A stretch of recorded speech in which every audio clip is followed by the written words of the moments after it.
Master Honen, 1133 to 1212, was an important personality in the Buddhist history of Japan. Born in the district of Mimasaka, Japan, present-day Okayama Prefecture, as the only child of a provincial official, he became a monk at the age of 9, according to the wishes of his dying father.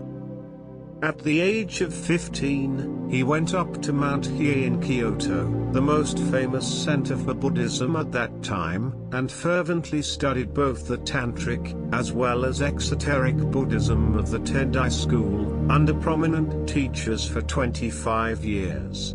His main teacher was Master Genku, who gave him his Buddhist name, Honen Genku.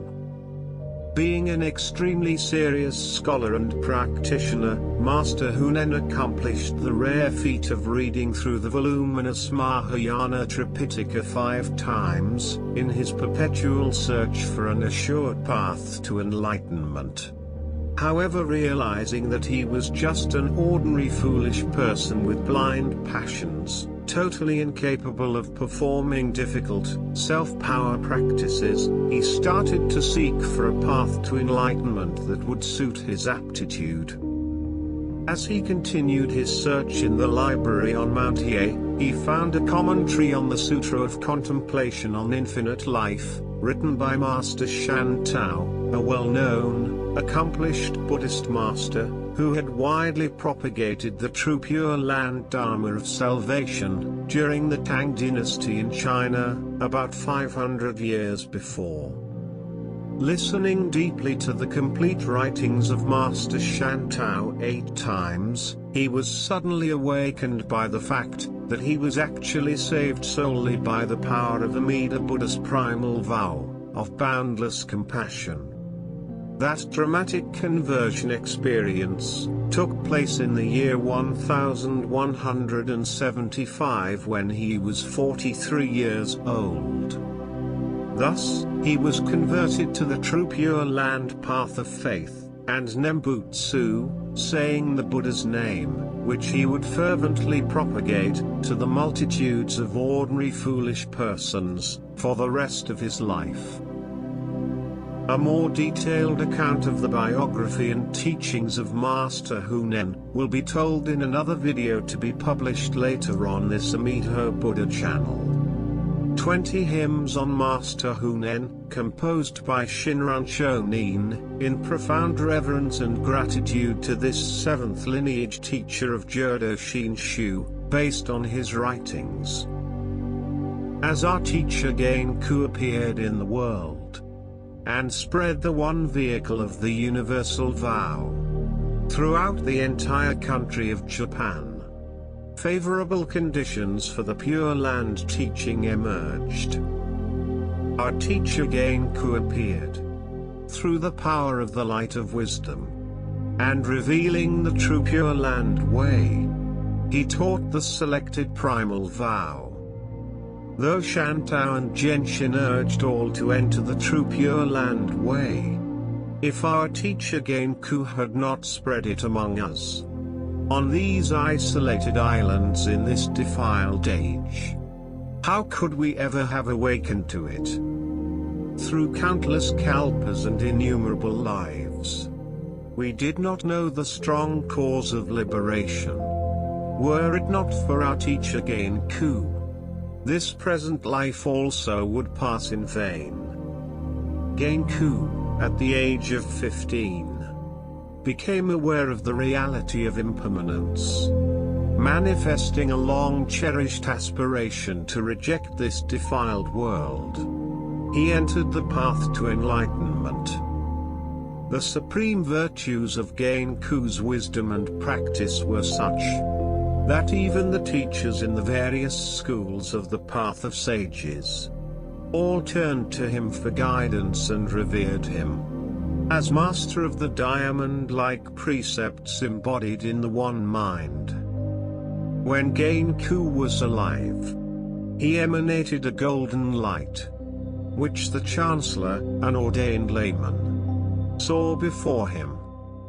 It was said among the people that the original state of our teacher Genku was Master Tao Cho, or again, Master Shantao.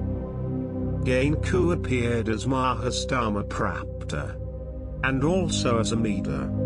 Emperors and ministers venerated him, and the ordinary people in the capital and the countryside revered him. The ordained retired emperor of the Jokyu era revered our teacher Genku. Monks of Shakyamuni's tradition and scholars of the Chinese classics, all alike awakened to and entered the true Pure Land way. When the time came for the Buddha's guidance through skillful means, they appeared as Master Genku, and, teaching Supreme Shinjin, opened the gateway to Nirvana. To encounter a true teacher is difficult even among difficult things. There is no cause for endlessly turning in transmigration greater than the hindrance of doubt. Genku emanated a radiance, which he always revealed to his followers, without discriminating between the wise and ignorant, or between those of high station and low. When the moment of death approached, our teacher Genku said, "This is my third time to be born in the Pure Land, it is especially easy to accomplish."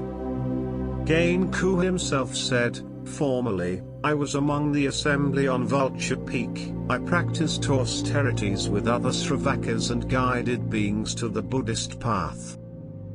Born on isolated islands scattered like millet in the sea, he spread the teaching of the Nembutsu. In order to guide sentient beings, he came into this world many times.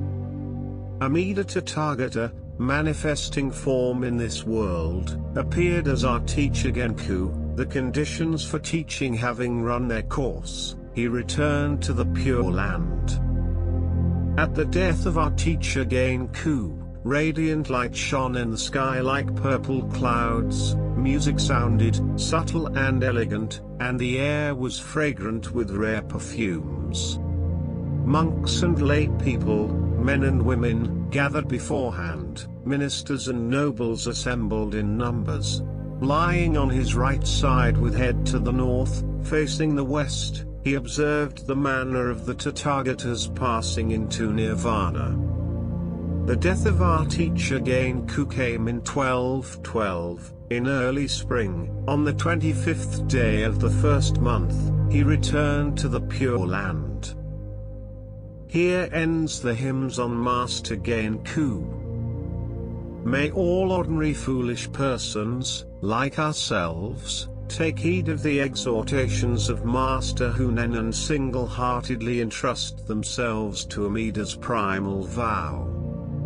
By choosing this easy path, we have taken the only effective route available to us, out of samsara, the vicious cycle of birth and death. Thus, we have definitely heard the call of boundless compassion. Namo Amida Butsu. Namo Amida Butsu.